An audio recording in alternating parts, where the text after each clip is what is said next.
ಡಿಕೆಶಿಗೆ ಮಾಜಿ ಸಚಿವ ರೇಣುಕಾಚಾರ್ಯ ಎಚ್ಚರಿಕೆ ಕೊಟ್ಟಿದ್ದಾರೆ.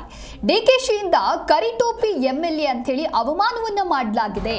ಸಂಘ ಯಾವತ್ತೂ ಯಾರನ್ನ ಕೂಡ ಅವಮಾನ ಮಾಡೋದಿಲ್ಲ, ಮಾತನಾಡಿದ್ರೆ ನಾವು ಕೂಡ ಸಹಿಸೋದಿಲ್ಲ ಅಂತ ಹೇಳಿ ಎಚ್ಚರಿಕೆಯನ್ನ ಕೊಟ್ಟಿದ್ದಾರೆ. ಅಂದ್ರೆ ಡಿಕೆಶಿಗೆ ಮಾಜಿ ಸಚಿವ ರೇಣುಕಾಚಾರ್ಯ ಇಲ್ಲಿ ಎಚ್ಚರಿಕೆಯನ್ನ ಕೊಡುವಂತ ಕೆಲಸವನ್ನ ಮಾಡಿದ್ದಾರೆ. ಕರಿಟೋಪಿ ಅನ್ನೋದನ್ನ ಸಹಿಸೋದಕ್ಕೆ ಸಾಧ್ಯವೇ ಇಲ್ಲ ಅನ್ನೋದಾಗಿ ಹೇಳಿದ್ದಾರೆ. ಬೆಂಗಳೂರು ನಡಿಗೆ ಕಾರ್ಯಕ್ರಮ ಆದ ನಂತರದಲ್ಲಿ ವೇದಿಕೆ ಕಾರ್ಯಕ್ರಮ ನಡೀತಾ ಇರುತ್ತೆ. ಆ ಒಂದು ಸಂದರ್ಭದಲ್ಲಿ ಡಿಸಿಎಂ ಡಿಕೆ ಶಿವಕುಮಾರ್ ಹಾಗೂ ಶಾಸಕ ಮುನಿರತ್ನ ಇಬ್ಬರಿಗೂ ಕೂಡ ಕ್ಲಾಶಸ್ ನಡೆಯುತ್ತೆ. ಇದೇ ವಿಚಾರಕ್ಕೆ ಸಂಬಂಧಪಟ್ಟಂತೆ ಅಂದ್ರೆ ಡಿಕೆಶಿಯಿಂದ ಮುನಿರತ್ನಗೆ ಕರಿಟೋಪಿ ಎಂಎಲ್ಎ ಅಂತ ಹೇಳಿ ಕರೀತಾರೆ.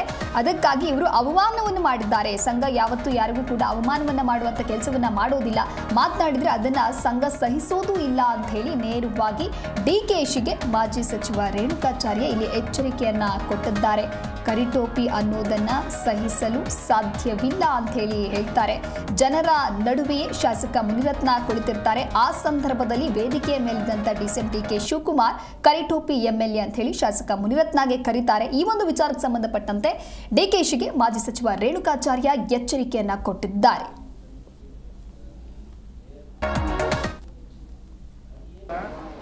ಸಂಘ ಯಾವತ್ತು ಯಾರನ್ನು ದ್ವೇಷ ಮಾಡಲ್ಲ, ಸಂಘದ ದೇಹ ಧೋರಣೆಗಳನ್ನು ಅರ್ಥ ಮಾಡ್ಕೊಳ್ಬೇಕು.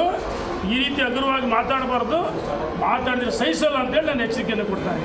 ಡಿಕೆ ಶಿವಕುಮಾರ್ ಕರಿಟೋಪಿ ಬಾರ ಇಲ್ಲಿ ಶಾಸಕರ ಅವಮಾನ ಮಾಡ್ತಾರ.